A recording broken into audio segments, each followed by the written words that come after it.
Well, to be honest with you, when I was watching that particular episode 13, I was thinking about how some of the subject matter was dated, but Mm. yet still plays today.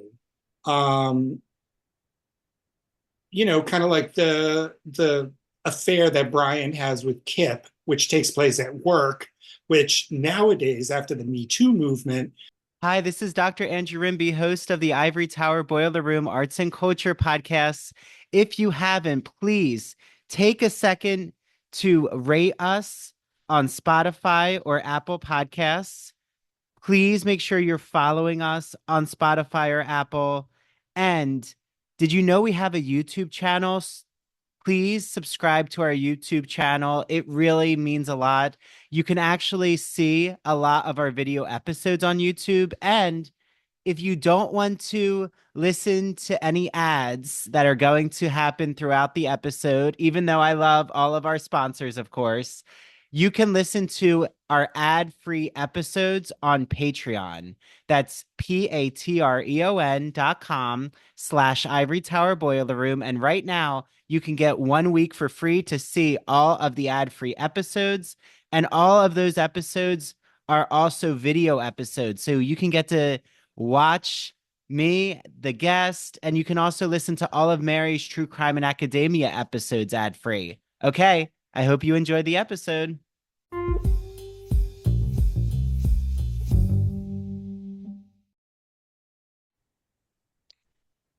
Hi, everyone. This is Dr. Andrew Rimby. Welcome back to the ITBR Rewatches Queer as Folk episode 13.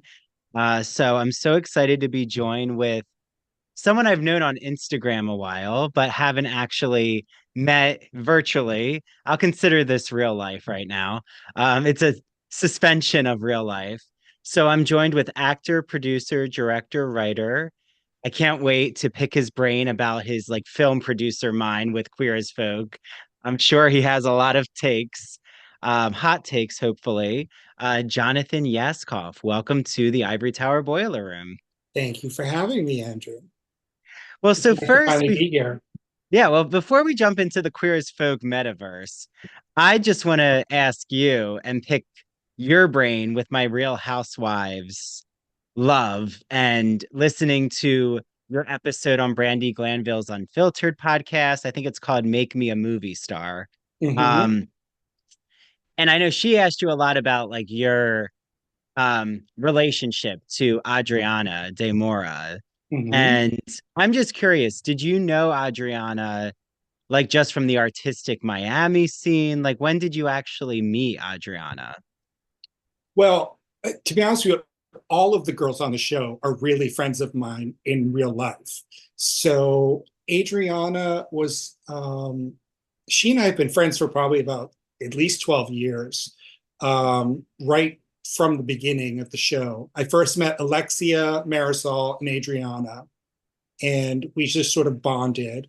And for some reason, Adriana and I became very close. I put Adriana in a film called Apollyon, where she plays a psychiatrist. She did a great job. And I was also best man. Well, not best man. I was a man of honor at her wedding, which was one of the finales on Real Housewives of Miami.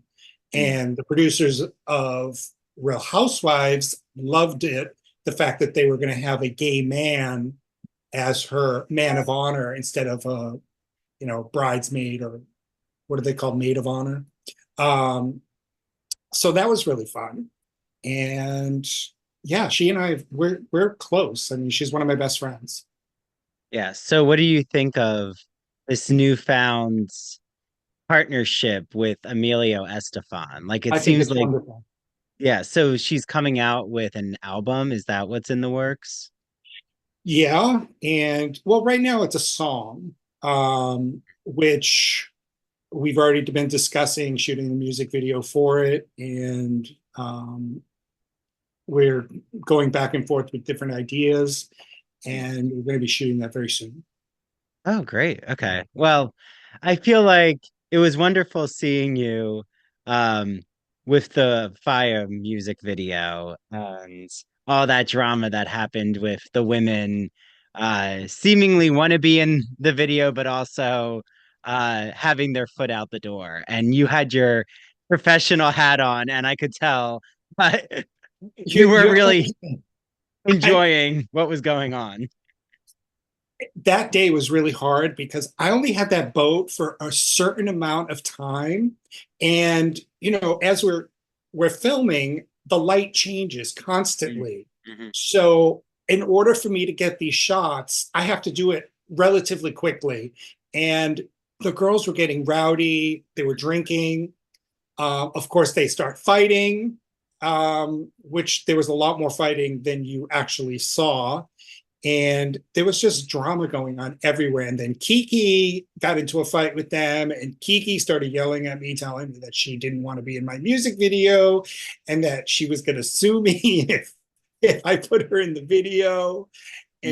And of course, a lot of the footage that we had already shot, Kiki's right in the middle next to Adriana. So a lot of that was really difficult. And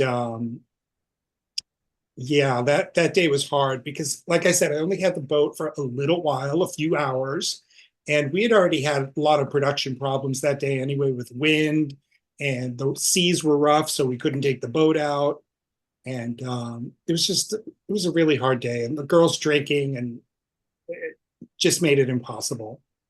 Well, and like not only did you have your music video shoot, but you also have the producers and like the videographers, or not videographers, but the production crew of the Housewives. So it's kind of like a Oh, show it was a within a circus. show.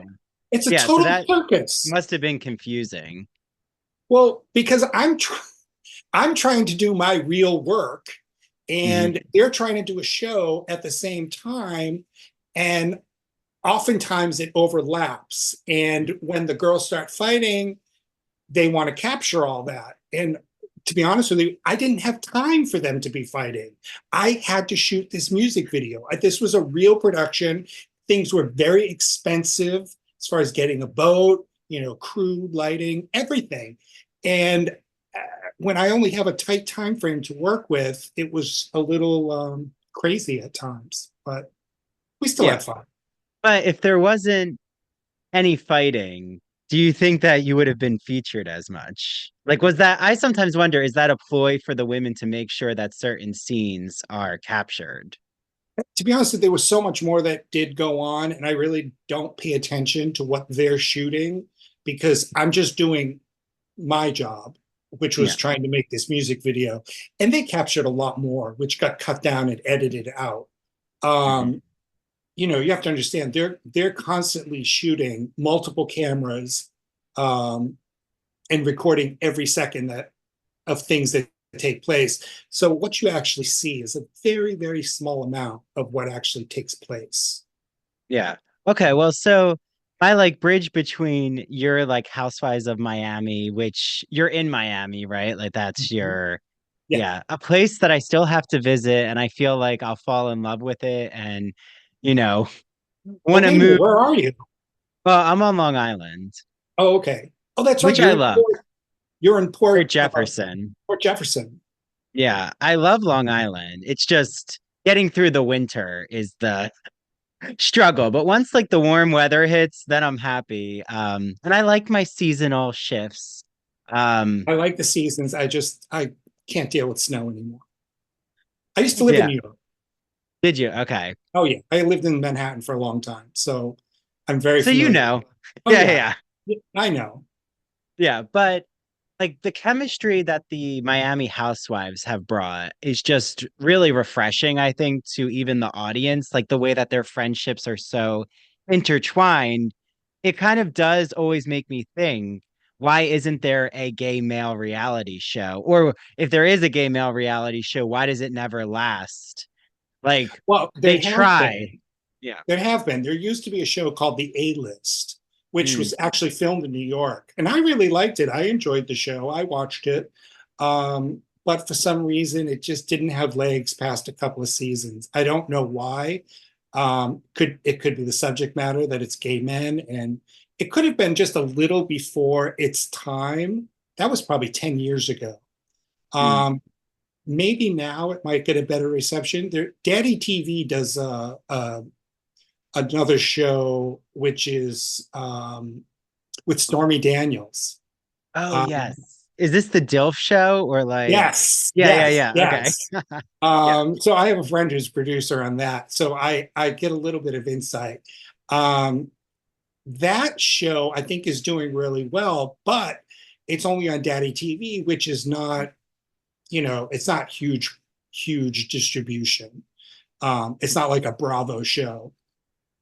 Um, I don't know why Bravo hasn't gone that route yet, but they have made major strides, with bringing on Julia and Mhm. Martina Navratilova as the first gay couple to be on Housewives, which I think is fantastic. I love them both. Julia is such a sweetheart. Um, and I think that was a really good introduction as far as bringing the queer community to the mainstream audiences like that. Well, and now they have Kyle Richards and Morgan Wade. So Wait a minute, what? allegedly. What? Wait a minute, I haven't been following Beverly Hills, but I Oh, know Kyle. I knew Kyle before she was even on Real Housewives. That's how not long I've known Kyle. I knew oh her wow. whole family. I know Paris, Nikki, um, Kathy Hilton, her husband. I mean, I knew these people way before they were even on a show. Yeah. Uh, I Well, used to that's the whole. I used Oh, to you babysit Paris and Nikki. did you? Wait, so you must know Bethany Frankel then, because I thought Bethany was No, their. Oh, she no, was their babysitter in Los Angeles. really? Well, Yeah. I worked for I used to work for Pia Zadora and Michelle Rickless, who lived in the Pickfair estate. And Paris and Nikki used to go to school with Pia's kids. So Mm. Paris and Nikki would always come and hang out at our house after school or, you know, on vacation, whatever. And so they spent a lot of time with us in LA and Malibu, in New York. So um, they just grew up around our household. And Yeah. this is none of them were famous back then. Hmm. But I'm glad to see where they've gone, especially Paris. My God, Yeah, I love her journey and her you like her documentary, all of I haven't seen finding it. her voice. Oh, it was good. Yeah. But no, basically Kyle Richards is just allegedly like she's with this country music star who she's producing her docu Wait a minute, series. Kyle's gone lesbian? Well, that's the those are the allegations or they're saying she's not yet ready to come out of the closet. Or I she's don't know bi, about that. which I I don't don't know. know about Yeah. that. I spent the day with Kyle not that long ago in Boca. She came to Boca to do a press event, and we ended up spending the afternoon together. Um, I don't know. She's such a girly girl, and she likes her men. That would surprise me. I mean, more power to her if that's true. Um, but I don't know. I've never seen her like checking out girls, but I Mm. don't know. Well, to be continued, but like I am curious with your film producer mind, Mhm. um, when you're watching a show like Queer as Folk, are you more curious about the narrative arc? Are you more curious about how it's filmed, like the actual cinematography? Like what was your eye more drawn to? Well, to be honest with you, when I was watching that particular episode 13, I was thinking about how some of the subject matter was dated, but Mhm. yet still plays today. Um, kind of like the affair that Brian has with Kip, which takes place at work, which nowadays, after the Me Too movement, we know how taboo that is today. You do not have sex, or even you can't even do anything inappropriate with Yeah. anyone that you work with, much less have an affair. And that whole thing just turned ugly. Um, and the whole situation with Emmett trying to go straight, Oh, and the pressure that he was being put under by these groups of people that felt, that they could help change you to become heterosexual. I just thought was bullshit. I mean, that stuff hopefully doesn't still go on. I think it might someplace, but there's just no place in society for that today. Yes. It's disturbing to think that people would uh, put that kind of pressure on anyone to try to conform to something that they're not naturally. Mm. I mean, we're born this way. In the words of Lady Gaga. Yeah. Well, so the actual episode is called Very Stupid People, which Mm-hmm. I guess is highlighting all of these misdirections or um, false choices. I mean, Lindsay and Melanie are really going through a lot of stress together. Yeah, like you said, Kip and Brian, Emmett, and I forget the like cult leader of conversion therapy, his name of what, I we'll don't get know in. his name, but Yeah, I don't know his name either, but he's very it reminded me of like Scientology, or he says something about, oh, we're gonna go clear. And I'm like, what is he talking about? But it's that kind of brainwashing. And brainwashing. yes. And it I was mean, written by Drew Greenberg, and then directed by Ron Oliver. Um, but yeah, so let's go with the Emmett storyline first, because it seems like you have a lot to say about this conversion therapy. I Um, found it disturbing. I mean, yeah. the fact that that even exists or used to exist. I'm glad to see a lot of states have outlawed that type of conversion therapy or have put up roadblocks to not let that happen because Mhm. it's horrible to do that to someone who is just trying to live their own life. Yeah. And what was so upsetting too, I feel, Jonathan, is when he says, I'm sick to this guy. Mhm. Oh, and the guy says, that's why you came to see the light. And it's kind of like this religious, like they're using religion in an ill way to really take away any type of your authenticity. And that's what I just find so disturbing is like manipulative behavior of like, we're going Of to course it use is. Christianity against you. Of course Like, it is. It's a way to yeah. control the masses. Mm. Let's And use religion. Let's put the fear of God into you. That's why they make up these stories like, oh, you're going to be judged when you die, Mhm. on Judgment Day. You have to answer for all of your sins. It's like, really? Yeah. Um, And then he's looking at like he's showing Emmett pictures of when he was in drag, and he's like, "That's my." Well, no, but did you hear like the sarcastic, like his sassy moment where he's like, "And they were glamorous dresses." yeah, I'm like, okay, so he still does miss. He deeply misses what he yeah. used to have. It's like, come on, girl. Yeah, we know. I mean, I do find I do like the acting, like they're in on the joke in a way.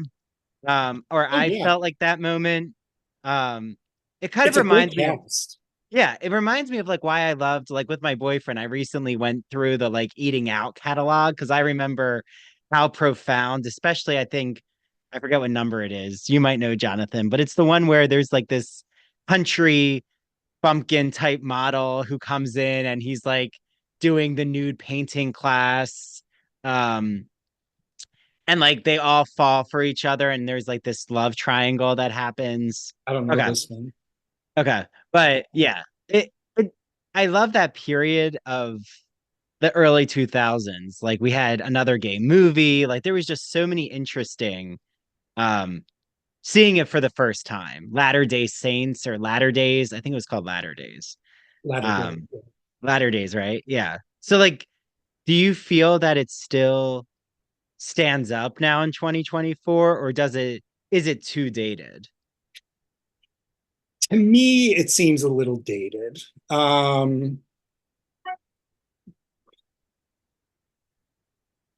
I actually haven't watched the new season of Queer as Folk. I don't know if you have.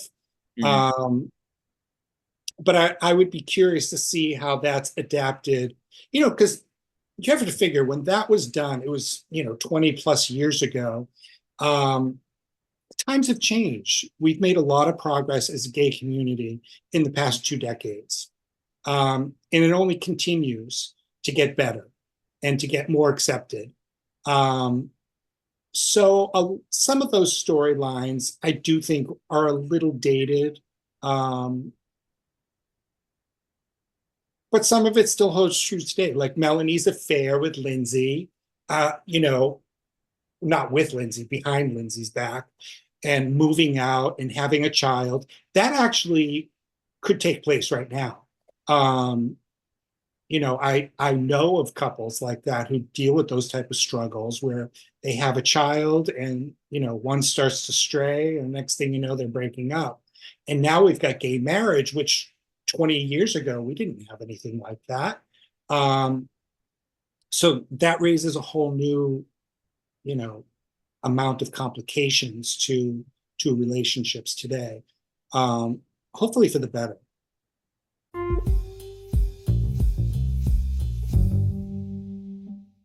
Have you heard me gush and obsess over one of my favorite magazines? It's called The Gay and Lesbian Review, a bi-monthly magazine of history, culture, and politics. Yes, focusing on all things LGBTQ arts and culture. So from reviews like the new Daniel Craig film called Queer to musicals, theater, TV shows, the new January, February issue just was mailed to my house. Yes, I still get a physical copy of the magazine. There is a discussion about sodomy at the court of Louis the 14th, how Mark Twain was bottom shamed. Yeah, I know. A scandalous title. I'm really curious what that means. And just so many conversations that will have you doing a Google search to find either the book that's being reviewed, the TV show that's being talked about, the film that's being discussed. I love the Gay and Lesbian Review. And they gave us an exclusive code. So all you ITBR listeners, make sure that you write down the code ITBR50. Go to glreview.org and you can get either the digital or print subscription for 50% off. Yes, 50% off. Use that code ITBR50. I hope you enjoy your reading. So you all know that I am such a fan of musical theater and classic movies. So I can't wait for you all to listen to one of my good friends' podcasts. It's called That Old Gay Classic Cinema, hosted by Christian Garcia. It's a podcast that looks at classic cinema films that we know and love. And he was inspired by Turner Classic Movies and The Great Movie Ride. Remember that amazing ride where the Wicked Witch of the West rose up in a burst of flame in Disney? That was one of my favorite rides. I'm so sad it closed. So, while looking at classic films, Christian is so excited to look at it with a queer lens. And he brings on friends like myself to talk about all of these films. I was on the first episode when we discussed The Sound of Music. I've been on an episode of Alfred Hitchcock's Vertigo. He just released an episode about the Philadelphia story. He's done Meet Me in St. Louis, Sweet Charity, Psycho, Mary Poppins, Hello Dolly. He had on Down the Yellow Brick Road hosts and the Garland Gab hosts to talk about The Wizard of Oz. So make sure that you listen to That Old Gay Classic Cinema on Apple and Spotify and follow him on TikTok and Instagram at That Old Gay Classic Cinema. Okay, start watching the classic movies and make sure you listen to Christian's podcasts.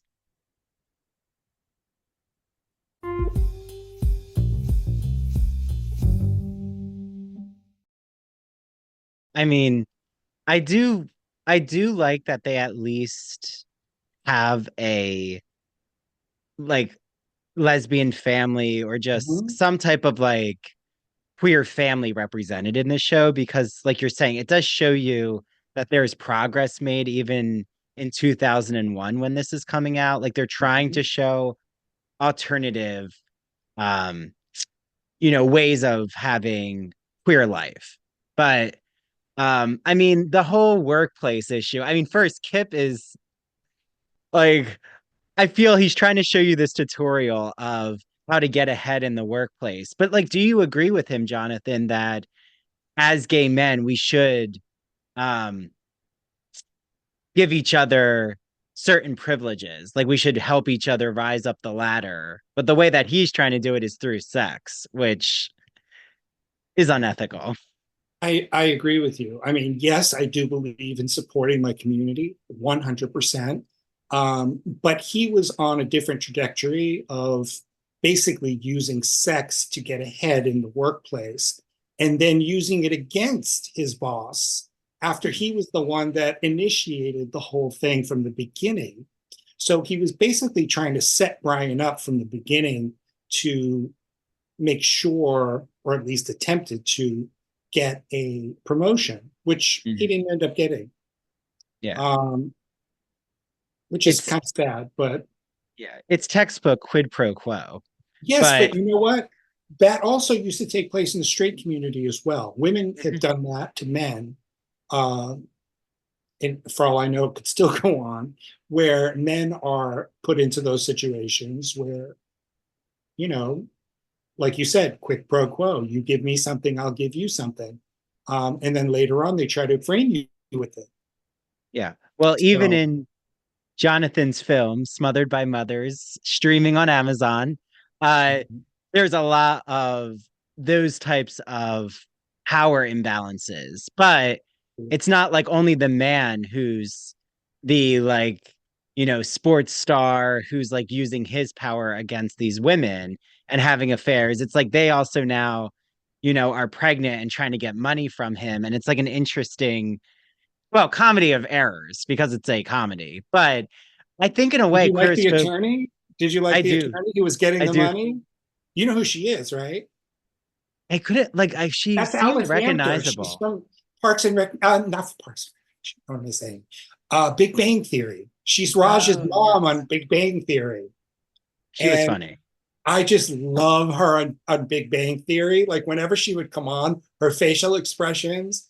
And when we were casting for that role, a friend, actually one of my crew members said, "You know Alice Amter? She's a friend of mine." I was like, "Oh my God, Raj's mom." I was like, I had just watched her the night before, and I was like, "We want her. We Mhm. want her. We want her."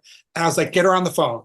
And we made her an offer immediately and flew her to where we were shooting, like instantly, because I was such a fan of Big Bang Theory, and I just had to have her.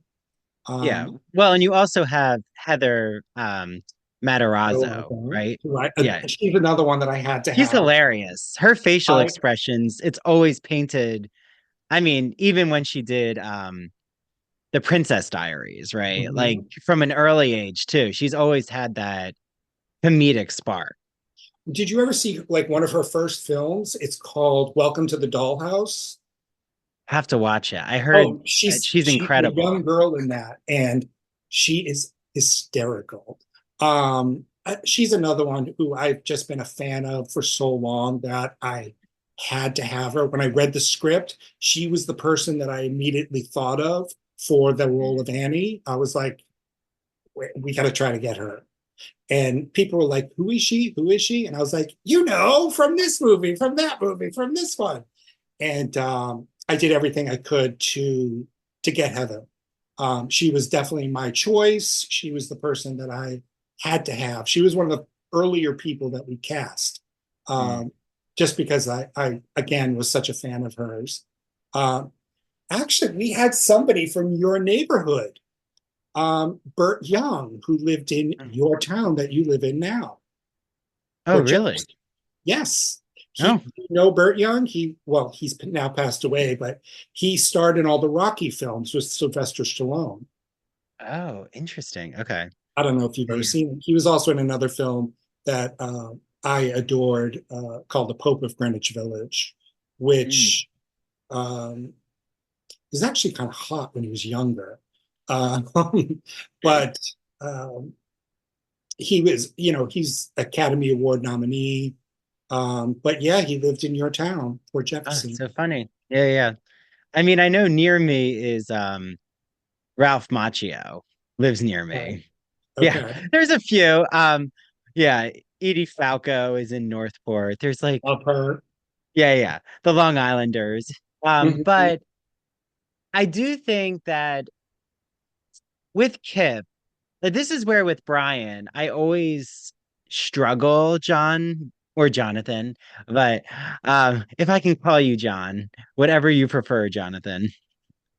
I'm gonna Usually go people back and call me forth. Jonathan. I'm gonna call you Jonathan.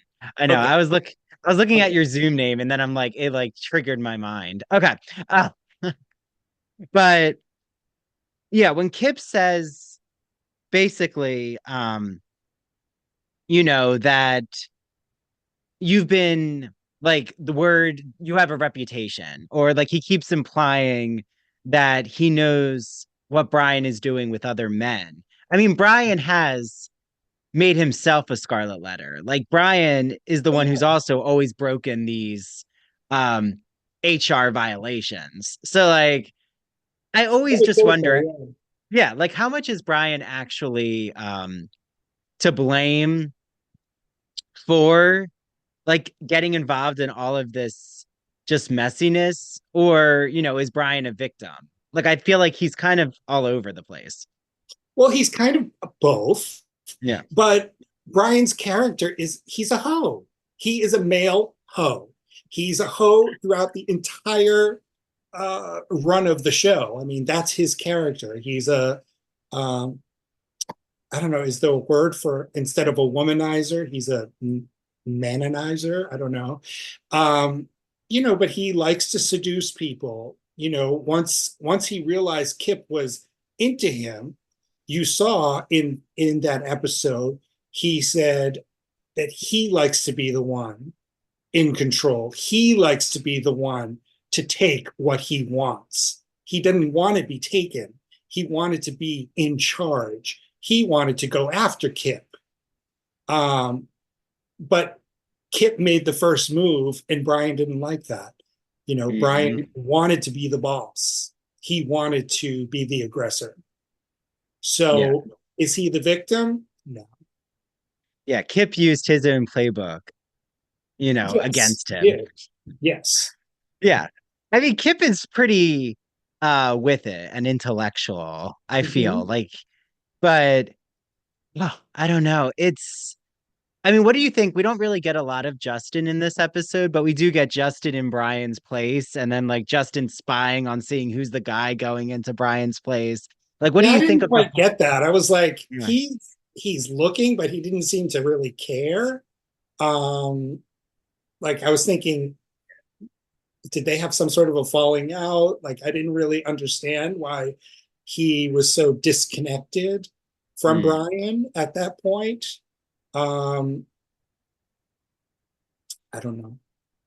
Yeah. I mean, so another part that I had to ask you about is, um, what do you just think about even the crazed party scenes? Like when Brian actually sees Kip, um, having sex in Babylon. Like, what do you think of just the way that they're showing this fantasy? Like, is this something that you think we've kind of um I don't want to say outgrew, because it's fine to have like, consensual crazed orgies or things, but do you think that that was just like a moment in time showing that like, I think, erotic behavior? well, I mean, you still see stuff like that in films today, but, and I think back then it was shock factor. It was a way to get really recognized. Um, but I don't know if people want to see stuff quite so graphic all the Mm. time, and that can actually turn off part of an audience. Um, what was that really big gay movie that came out like a year or two ago, where they showed like a lot of sex, um, with God, I can't think of his name. But it was a huge movie. Bros, thank you. Oh, bros. Yeah. So, but I think you remember Bros was like the first studio film with a big budget, Hmm. and they ended up including a lot of sex the way Queer as Folk did. And I think it turned off a lot of people to where the film didn't do as well as it could have. I think because it made a certain segment of the audience uncomfortable. Um, so I don't know. I mean, yes, as a gay community, we're making major strides all the time. Um, but do we need to put it all out there like that and maybe scare people off? I don't know. Um, Yeah. I think there's sometimes you need to be careful to walk that tightrope. Yeah. Well, even Saltburn caused a sensation with its sexual content, but like, That shocked me in Saltburn. I mean, oh, when did he it? What started shocked like you? when oh my God, when he started fucking the grave, I was Oh, like, oh my God. Like, yeah, that was oh my wild. God. First of all, I love the guy who plays the lead. He's so sexy. And when he starts dancing naked throughout the house at the end of the movie, I was like, oh, I am in love. Um, when he's when Well, and he's I think that was actually they didn't have a prosthetic. I don't think they had a prosthetic. They no, did in that was Queer as him. Folk, That this was him. scene. That was In him. Queer as Folk, they had a lot of prosthetics. He did it for the art. Um, and I love that movie. I thought it was brilliant. But the one thing that did shock me was the The grave grave scene. fucking. Yeah. That was That was like, very, oh my God, I can't believe they just went there. Oh my yeah. God. Yeah. Um, Well, and it's because it's not erotic. It's this, sociopathic behavior of, he's losing touch with reality. Like something's clearly his oh, neural synapses are not functioning. yes. Um, but I did want to ask you, because I have to one of my favorite moments in this episode because it does remind me of avant-garde theater that I've seen before, like where I saw two guys completely nude, like this whole play off Broadway, Hmm. and they were like showering on stage. Hmm. And but it actually was almost like All of Us Strangers, which I still have to watch, but I've seen like parts of All of Us Strangers. It was a very touching play. It wasn't like this 12 angry men gone into naked boys singing. Like I didn't know what was happening in this scene in the episode. So like what did you think of the porn star trying to take center stage? Well, there was actually a series. There was a play that went around for a while, and they did sort of stunt casting where they put different gay porn star, as the lead. I'm trying to think of Oh. what the name of the film was, the name of the show. Um, uh, I don't know. I can't think right now, but I liked it. I think it worked. It worked for the episode. I thought it was fun. Yeah. Again, a little bit of shock factor. They did use prosthetic on the main porn star guy. I actually thought it looked kind of silly because it was an obvious dildo hanging It between was a his dildo. legs. It I was was like, like, what is this? I was like, okay, that's a little creepy looking, but okay. Um, he must have had something in his contract, like a no nudity clause, which a lot of actors do. Um, but Yeah, I obviously was the gonna extras yeah, I didn't. was gonna ask you about the extras. They didn't have a prosthetic, but he did. Yeah, but they Maybe look also good. because maybe also because he had to live up to like the name of like how he's like known for a 12-inch cock, or I don't even know how long, but that was definitely more than that was a huge dildo. But how have you negotiated, Jonathan? Like, have you had to deal with nudity clauses or, Oh, absolutely. like where does that exist now in the industry in terms of how Um, actors negotiate? Actually, you're seeing it more and more lately. Mm. There are several actually really big actors who will not do nudity at all, and they're very strict about their nudity clauses. Um, I mean, it's something to be taken seriously, and a lot of actors, uh, especially as they become more famous, don't want to be objectified, especially women. They don't want to be objectified for their bodies, and they want to be taken seriously for their talent. And I support them with that. I mean, I guess it really depends on the script and the Mm, project because, like you said, with Saltburn, it worked. It just yeah. worked. The nudity worked, and it was his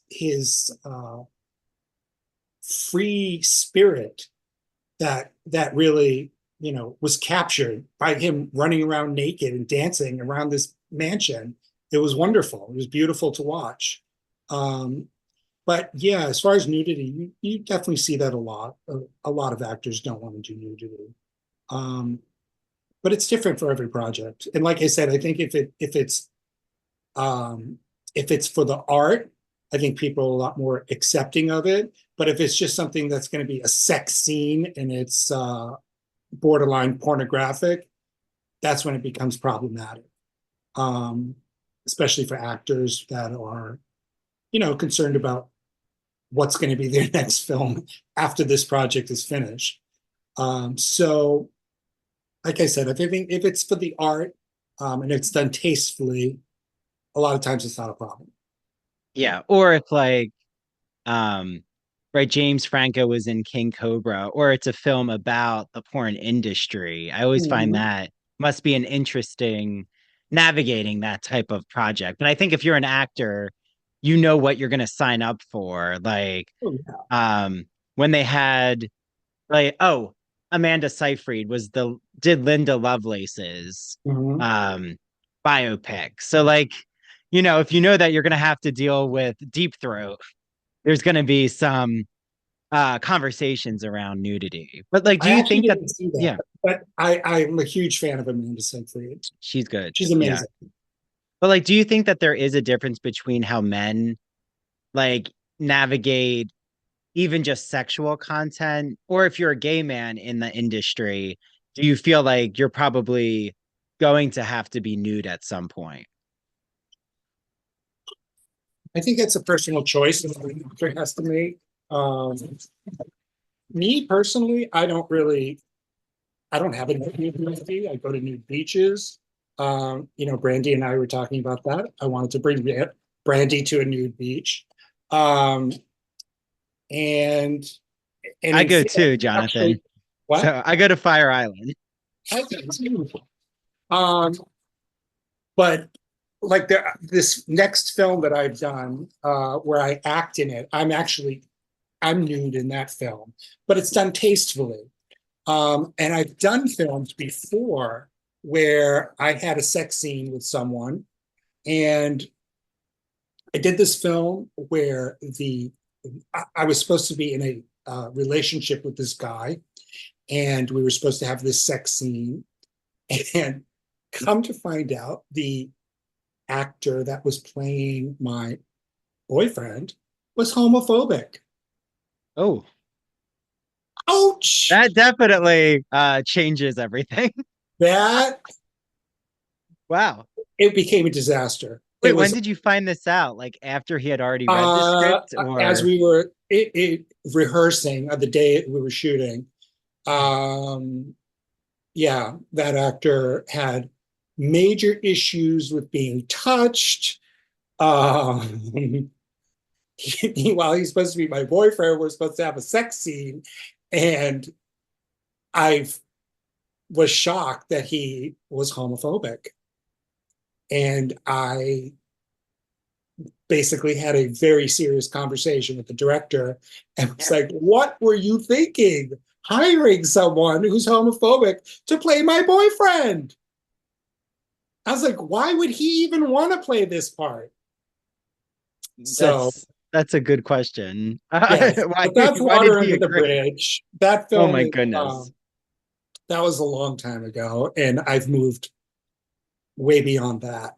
But this next film that I'm doing, the Bear movie, Oh um, yes, yes. What is it called, Jonathan? it's uh, the production company in Italy just renamed it, and I believe the new title is Bear Week Stories. I think it's called Bear Week Stories. Okay. Um, anyway, in that film, I do have love scenes. I am nude in that, but it's tasteful. It's art. It's not Mm. pornography. It's for the better of the project. Yeah, it makes artistic sense in the context, Yes, is of what course. you're Like saying. I'm not interested in producing or making pornography. This was this was for it was right for the film. Yeah. Well, I was gonna say, and because you know, are in Miami, or even I'm sure like there's a big gay OnlyFans community. I dabbled in OnlyFans a little just, well, before my boyfriend, just in case he's listening to this. I don't have an OnlyFans now, but that's just something we talk about. I remember when Uh, you went there. I do remember when I didn't you join, remember I did but I do I remember when you were explored doing it. it. Well, because it was like actually very empowering when I was like just on my self-discovery journey of my own, like owning my body. And like it was a good way for me to work through like trauma around my body and, all of these different I get it. reasons you might do it. Mhm. Um, for me, it wasn't really the money because, like, to be lucrative, it takes, you have to really, I feel, already have a platform of a name behind you. And if you don't, it can be, it's like you're just trying to enter a saturated field. Mhm. Especially if you're a man, I feel on OnlyFans. It's like a whole other uh navigation. Um, but yeah, I do think like, you probably know those in the porn industry who are producers or directors, or maybe you don't, but I'm just curious, like, do you feel like there are major different questions you would ask as like a gay porn director or producer than you would in like what you direct, like with Smothered by Mothers, or like there's just different concerns. I don't do porn. And I, I have uh I mean, we all look at porn. Let's be honest. But I don't make porn, so it's not really my industry. I don't judge it in any way. It's just not the platform that I, Yeah. work in. So I don't really know. Yeah, yeah. And that's a fair answer. Um, but okay, so I feel like as we're wrapping up, just what do you think about, we talked about what was going on with Kip, but what do you think about just this whole like ending us in a lurch about he's now going to sue Brian and the company for sexual harassment? Like, will he be successful, you think? Hopefully not. I don't know because I didn't see the episode after that. Um, I hope not because he's the one who initiated it, and he was basically setting Brian up the whole time for this to either get the job that he desperately wanted or for a lawsuit. Um, so I hope either way he doesn't get what he wanted because he was doing it with malicious intent.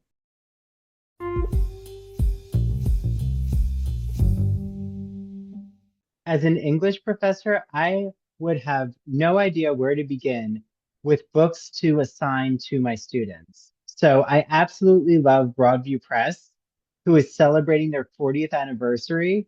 Broadview Press, they publish classic works of literature, academic, humanities books. I've read so many of their books, and I've always loved whatever conversations being discussed, from the philosophy of sport, indigenous philosophy and Native American culture, vampire literature, The Wonderful Wizard of Oz, new edition that just came out just in time for Wicked fandom, folk and fairy tales. My students love the different Cinderella and Little Red Riding Hood fairy tales that we discussed.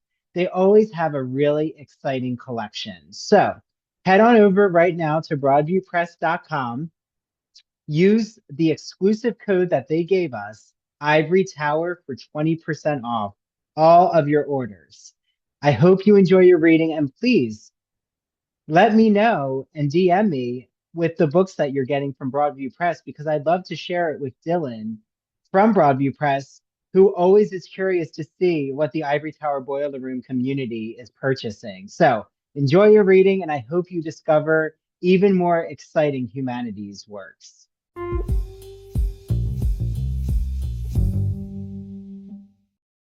Okay, so we've ended the Queer as Folk, to be continued with the next episode. But I do Okay. have to ask before you leave, Jonathan, if there are those out there who are listening, watching, um, who, like Brandy Glanville, have this dream to be in more scripted TV or scripted film, like how do you get past because this is something I asked myself, Jonathan. Like I have a musical theater background and Mhm. I've only done a little like in film or like learning training because I'm sure as you know, Jonathan, theater training is different than film training. Um, yeah. And like getting ready for that camera right in your face or in your proximity. Um, how do you rise above like the body image issues that can come about, like just feeling like you're always on display and trying to feel good about yourself? Well, it comes from self-confidence. It's also maybe because I'm older now, but I sort of have that I don't give a fuck attitude anymore. And that's kind of the way you have to be. You Mhm. just have to be yourself. And like I think it's a lot easier to be an actor in front of a camera than it is to be a stage actor. Those people really bust their ass. I mean, I admit I could never remember 3 hours dialogue for a show. Like I have such tremendous respect for any actor who does theater work because they work much harder. It's much more difficult job to do than someone who's just in front of a camera because if you screw it up, you can just do it again. If you're in front of a camera, that's why we keep doing, take one, take two, take three. You just keep doing it and doing it and doing it until until it's right. And hopefully you have a good director that's coaching you along. And even better, the editor who's able to put it all together for you and make you look good. Because in theater, they don't have that luxury.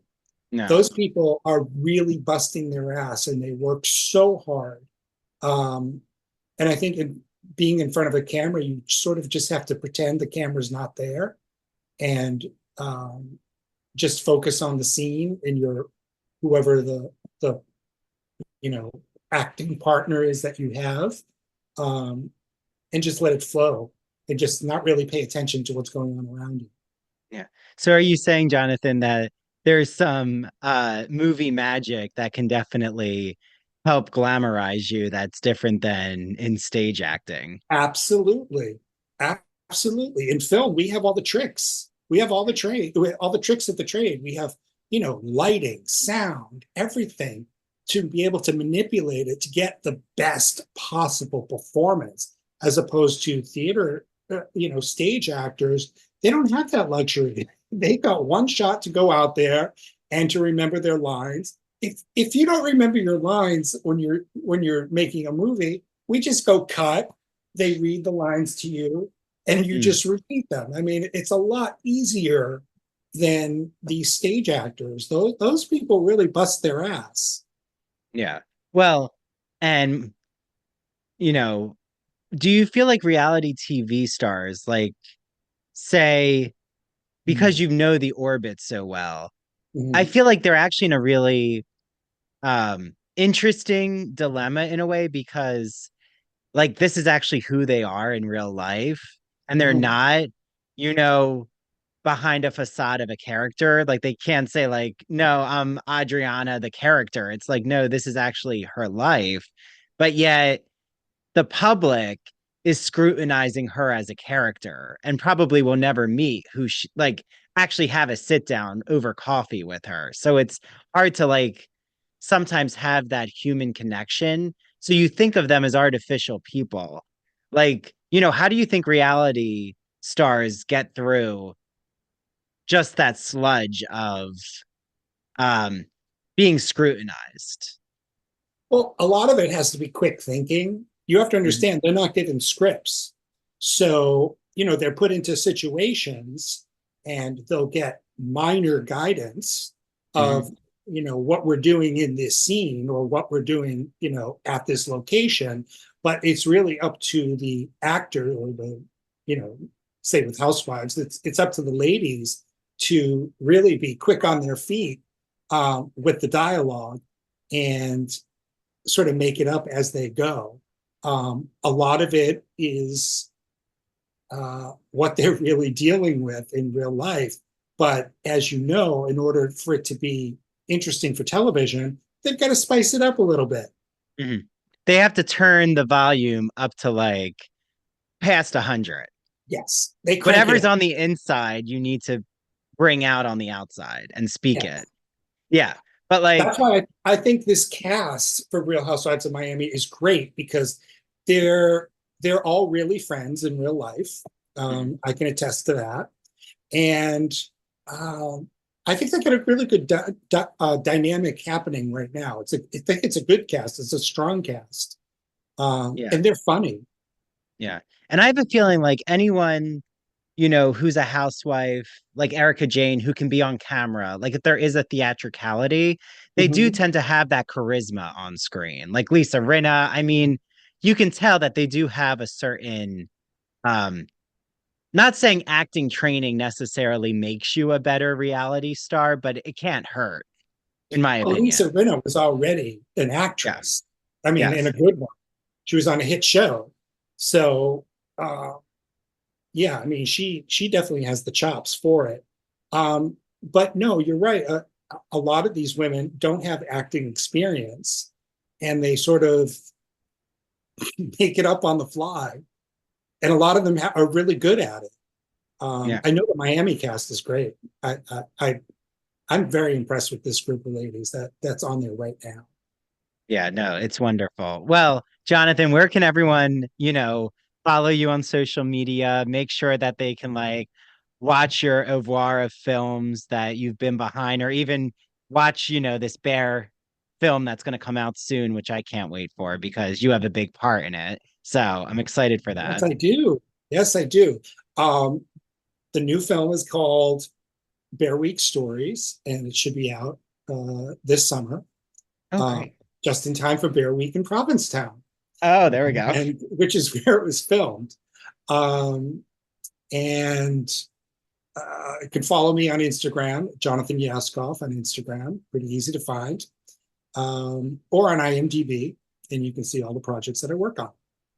Great. Well, thank you so much, Jonathan. And I'll have to like, you know, get to P Town and make sure I watch your film. I've never been to P Town. I've only done my Fire Island excursions, so Different. it's different, right?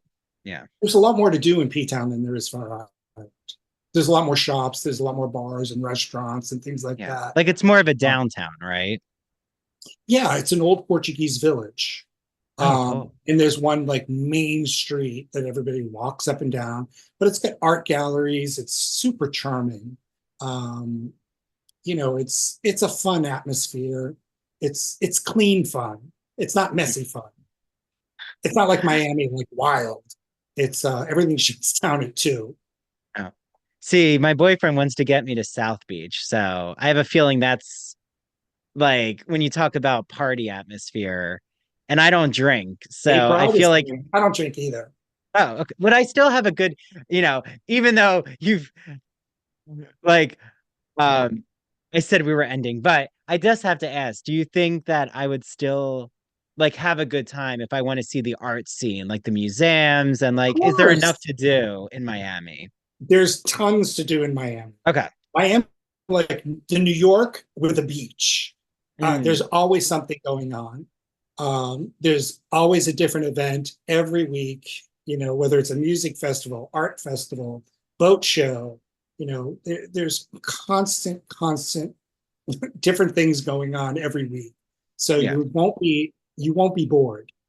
Yeah. So if I'm a huge fan of the beach life and the city life, Miami is then like the dream place It to be. is. I mean, it can be a little crowded sometimes, but yeah, Yeah. I'll take this off air, Jonathan, and I'll like in an we'll Instagram discuss message, later. pick your brain about like when I should come to Miami and like avoid too much like chaos Well, in Gay South Pride is Beach. coming up.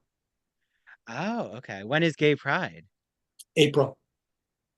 Oh, I okay. think Oh, April seriously. 4th and 5th. Okay. Yeah. I was thinking of trying to do Miami in the fall next year. Okay. Um, like something when it's not spring break time, which I know would be wild. Um, I avoid spring break time. It's borderline dangerous. I hate to say that. I mean, there's been shootings, people get arrested. The city's trying to crack down on spring break just yeah. because it gets so out of control. It gets Yeah. so crowded. They've even increased the parking fees to Oh, $100 a car to park wow. to try to keep people away. But all it does is it causes people to stuff 8 people in a car to Oh come my over. God. Yeah, no, you're not going to probably see me in a car. I'm going to be that person trying to walk around South Beach everywhere, which I think you can do. And they do have Oh yeah, public it's very transit. walkable.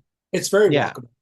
Yeah. So, that's all I need. As long as it's walkable, then it's a place for me. You might Um, actually enjoy Fort Lauderdale too, see, which is maybe that's only where like I should 18 go. miles up the coast. Okay. Um, maybe split your time between both.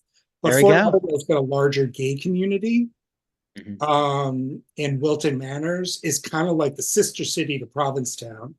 Mm. It's again one main drag with lots of bars and gay businesses and art galleries and restaurants. It's fun. It's Yeah. fun. Okay, lots of options. Okay, well, everyone who's still listening, I'm going to be keeping you all updated about what I do in Florida eventually. But Jonathan, if you're ever on Long Island or Fire Island, like you have to let me know if you're coming this way. I shall. Okay. Okay. Thank you so much, Jonathan. This was great. Thanks, Andrew. Thanks. Bye, everyone.